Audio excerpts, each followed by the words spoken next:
आप कह रहे हैं कि ईश्वर की मर्जी के बिना पत्ता नहीं हिलता, तो फिर आप मुझे बताओ, चोर चोरी करता है तो क्या ईश्वर की मर्जी से करता है? फिर ये सवाल खड़ा हो जाएगा। फिर सवाल खड़ा होगा कि कोई बलात्कार करता है तो क्या ईश्वर की मर्जी से करता है? फिर ये सवाल खड़े हो जाएंगे। तो ये दोनों बातें अलग अलग हैं। कई बार आप लोग ना दो बातों को एक मान लेते हो। यहाँ दो बातें अलग अलग तरीके से समझी और समझाई जाती हैं, सुनी और सुनाई जाती हैं। आप इन दोनों चैप्टरों को अलग अलग देखिए। आओ हम इनको दोनों को अलग अलग समझते हैं।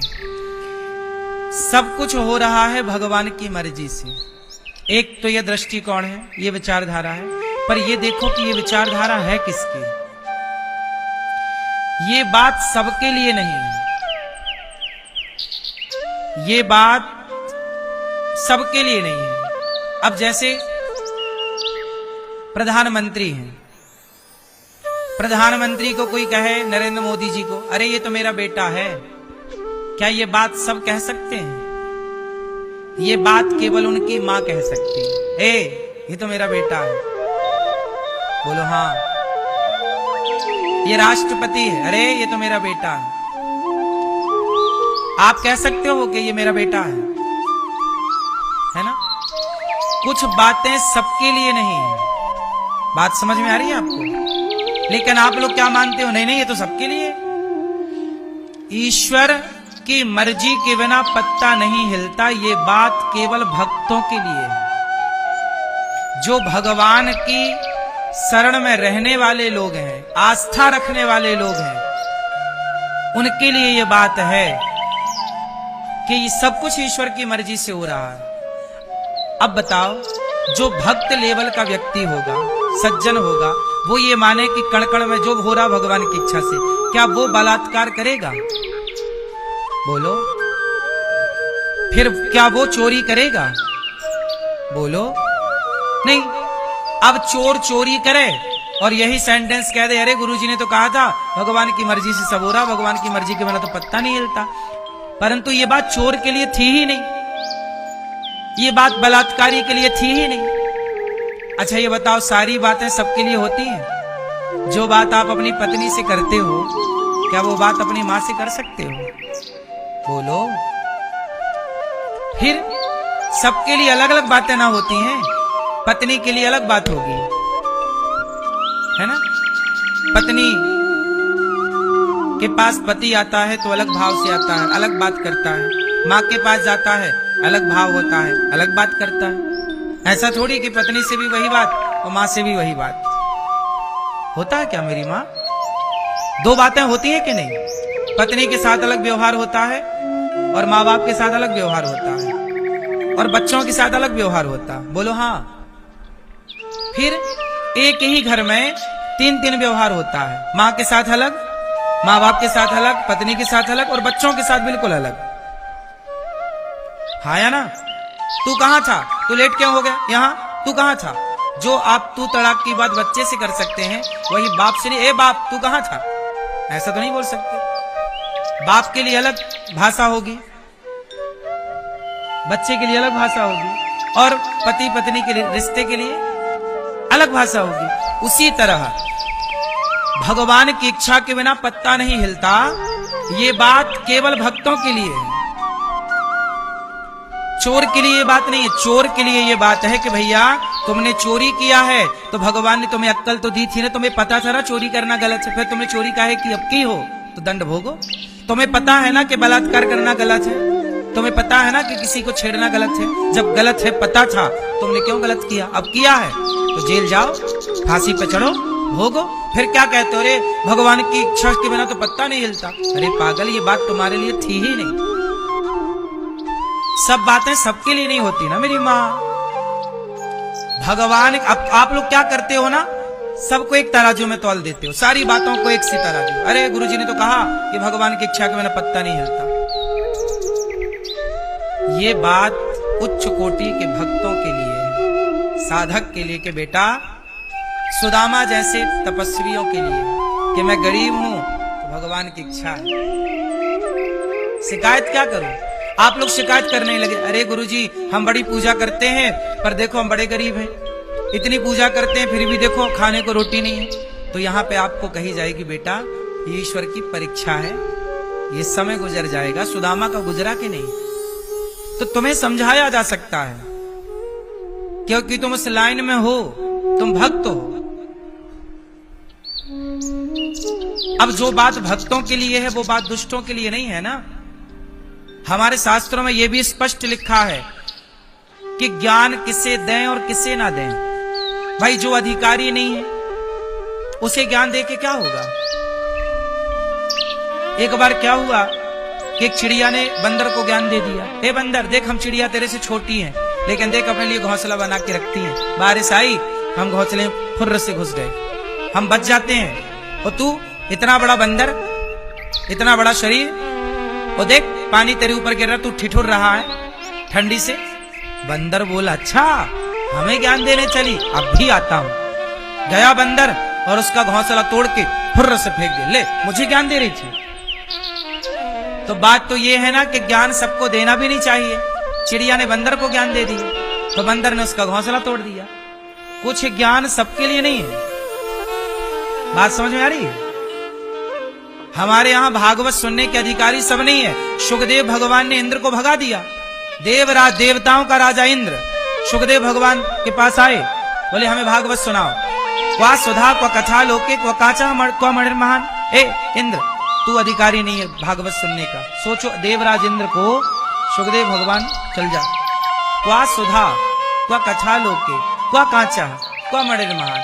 कहां कांच का टुकड़ा, कहां मणि। ए इंद्र, तू इसका अधिकारी नहीं है, चल भाग यहां से। इंद्र, देवताओं के राजा को सुखदेव भगवान ने भागवत जी सुनने का अधिकारी नहीं माना। सोचो कि तू अधिकारी नहीं है इसका।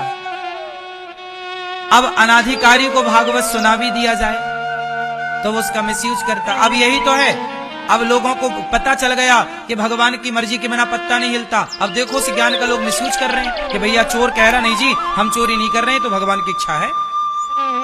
फिर तो बलात्कारी कह रहा, जी हम तो बलात्कार कर ही नहीं रहे हैं, ये तो भगवान की इच्छा है। क्योंकि अनाधिकारी को ज्ञान मिल गया। ज्ञान किसे मिल गया? अनाधिकारी को, जो उसका अधिकारी नहीं था। जैसे परमाणु मिल गया पाकिस्तान को, तो रोज धमकी देता, पटक दूंगा पटक दूंगा। आप गलत व्यक्ति के हाथ में कोई पावर लग जाए तो वो उसका सदुपयोग नहीं करता, मिसयूज करता है, दुरुपयोग करता है। ऐसे ही तो हमारे वेदों के, पुराणों के, उपनिषदों के ज्ञान का भी सब लोग अधिकारी नहीं है। ये ज्ञान सबके लिए नहीं था, इसलिए उस ज्ञान को धारण करने की पात्रता होनी चाहिए कि आप किस प्रकार। 5वीं क्लास का विद्यार्थी है, उसकी पात्रता अलग है। 10वीं क्लास का विद्यार्थी, उसकी पात्रता अलग है। PhD का स्टूडेंट है, उसकी पात्रता अलग है। जो विद्यार्थी 5वीं क्लास के विद्यार्थी को आप PhD की बातें नहीं बता सकते ना, समझा सकते। समय के साथ ना पात्रता आएगी, बुद्धि विकसित होगी। उसी तरह शास्त्रों का ज्ञान भगवान की इच्छा के बिना कुछ नहीं होता। ये बात आपके लिए जो भक्त लेवल के हैं, संत भक्त, भगवान के परम भक्त, उनके लिए ये बात है। इसलिए हम लोग क्या मानते हैं कि जो हो रहा है, हमारा अपमान सम्मान जो हो रहा है। एक मैया आई अभी कुछ दिन पहले, वो थाली में लोग पैसे चढ़ाते हैं, 10 रुपए 20 रुपए 100 रुपए, थाली में पैसे चढ़े थे। एक मैया आई, उसने प्रणाम करने के बहाने ये दुपट्टा लिया तरीके से, ऐसे हाथ पहले किया पीछे दुपट्टे की, और प्रणाम करने के लिए पांव के पास झुकी और थाली में ऐसा रखा दुपट्टा, और रख के यूं मुट्ठी बना ली और पैसे उसके अंदर चले गए, और ऐसे दबा के प्रणाम करके चली गई। मैं देख रहा हूं, लेकिन मैंने देख करके मैंने उसे नहीं रोका। शायद तेरे भाग्य का मेरे पास आ गया होगा तो तू ले जा रही है, मैं क्या रोकूं, क्या रोकता मैं? ये तो अपनी अपनी नियत है। तो चोर चोरी करता है तो उसको हम तो यही मान रहे हैं ना कि सब ईश्वर की इच्छा। अब क्या करें, हम कहां लड़े झगड़े, तुम्हारा फिर तुमसे कहें कि देखो तुमने चोरी की, फिर वो उसकी इंसल्ट हो, नहीं, तुम्हारा अपमान, तुम्हें पैसे चाहिए ले जाओ, तुम्हारा अपमान नहीं करेंगे। हर हाल में ईश्वर की मर्जी मान लो कि चलो भगवसाद इस रूप में इसकी जरूरत रही होगी, भाई ले जा, क्या करें, कोई भाग्य थोड़ी ले जाएगी हमारा चुरा के। बोलो, आप लोग क्या करते हैं, छोटी छोटी बातों में परेशान हो जाते हैं। आपको अच्छा, ले आओ ले आओ। तो हर हाल में भगवान की इच्छा हो, जाही विधि राखे राम, ताही विधि रही। ये भगवान की बड़ी, ये विषय जो हैं ये बड़े गूढ़ विषय हैं। इन विषयों को जानना समझना, कल हम लोगों ने कथा में सुना कि इसलिए आप लोग क्या समझे इस पूरे सब्जेक्ट से कि कभी भी हमें ये टिप्पणी नहीं करनी चाहिए कि ये जो हो रहा है ये भगवान कर रहे हैं भगवान, पर हम दोष ना लगाएं भगवान को, ये हमारे कर्म दंड हैं। दशरथ जी, अब यहां देखो दो बातें फिर हो गई। दशरथ जी को पुत्र के लिए तड़प तड़प के रोना पड़ा, दशरथ जी को पुत्र के लिए तड़प तड़प कर रोना पड़ा, तो क्या ये ईश्वर की इच्छा है?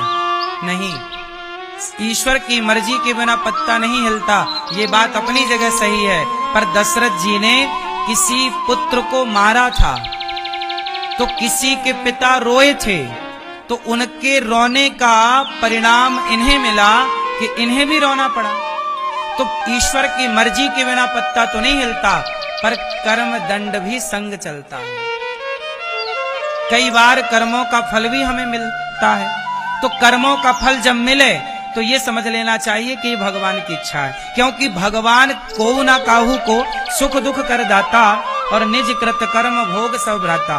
भगवान किसी को दुख नहीं देते, भगवान किसी को सुख नहीं देते, लेकिन जो प्राणी करता है उसका दंड ईश्वर उसे निश्चित देते हैं।